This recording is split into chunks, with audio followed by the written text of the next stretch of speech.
La parole est à Monsieur Joël Giraud pour 5 minutes.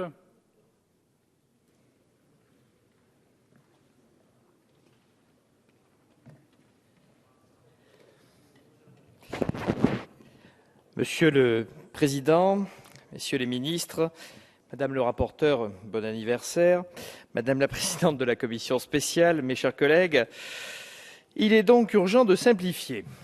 Convoquée et réunie dans un temps record, la Commission spéciale présidée par notre collègue Françoise Descamps-Crosnier a rendu son rapport le jour même de sa réunion le 16 juillet et 6 jours après, à 24 heures de la clôture de la session extraordinaire, nous voilà en séance.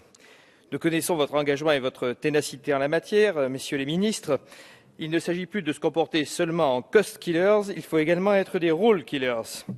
Et comme l'urgence absolue est la lutte contre le chômage et les faiblesses structurelles de notre tissu entrepreneurial, nous devons, concernant les acteurs économiques privés, alléger les procédures, accélérer les décisions, favoriser l'exécution des projets. Pour reprendre les propos du président de la République lors de sa conférence de presse du 16 mai 2013, propos qualifiés de luminaires dans le rapport, ce qui, à défaut d'être français, est forcément très éclairant. Si de la discussion jaillit la lumière, j'en ai fini pour ma part avec ces propos qui ne sont que liminaires, je me permettrai simplement de mettre en garde mes collègues.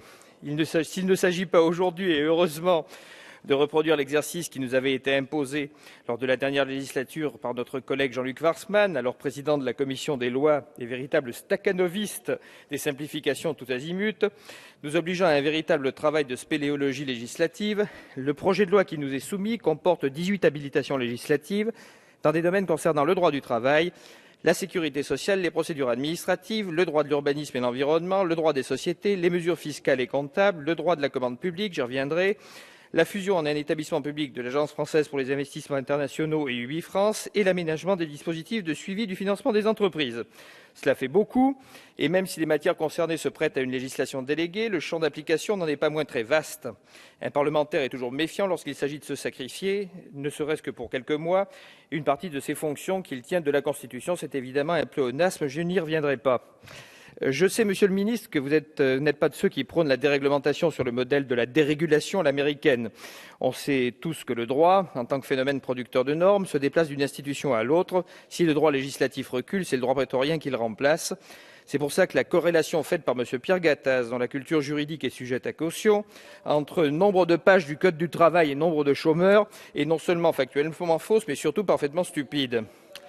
À moins de considérer que ce sont des juges du droit du travail qui doivent s'occuper exclusivement des salariés.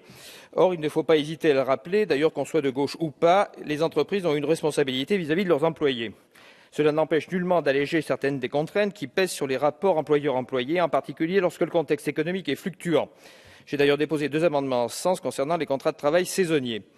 Ce projet de loi, après la loi du 2 janvier 2014 habilitant le gouvernement à simplifier et sécuriser la vie des entreprises, est donc le deuxième texte de ce type relatif aux acteurs économiques, après la loi du 12 novembre 2013 qui concernait les relations entre l'administration et les citoyens et celle du 1er juillet 2013 qui tendait à accélérer les projets de construction. Le présent texte reprend certaines des mesures de nature législative proposées par le Conseil de simplification pour les entreprises, institué par décret du 8 janvier 2014, conseil dont notre secrétaire d'État, lorsqu'il était encore notre collègue, assurait la coprésidence. Nous allons, d'une certaine manière, sanctionner par notre vote l'important travail que vous avez effectué, monsieur le secrétaire d'État. Sanctionner, bien sûr, dans le bon sens du terme. Pour aller du général au particulier, il s'agit d'apporter une meilleure sécurité juridique au profit des acteurs économiques, notamment le développement des rescrits, de simplifier les procédures administratives. J'évoquerai les projets de production d'énergie renouvelable en mer et le raccordement de ces installations au réseau public, projets en plein développement qui représentent un important gisement d'électricité et d'emploi, de faire évoluer le régime de certaines créances, notamment les créances hospitalières, avec le développement de la facturation individuelle et directe, d'autoriser les conventions de mandat conclues par les personnes publiques, avec la validation législative des conventions en cours qui sont menacées d'annulation, de procéder à des clarifications ponctuelles pour l'ensemble qui sont bienvenues.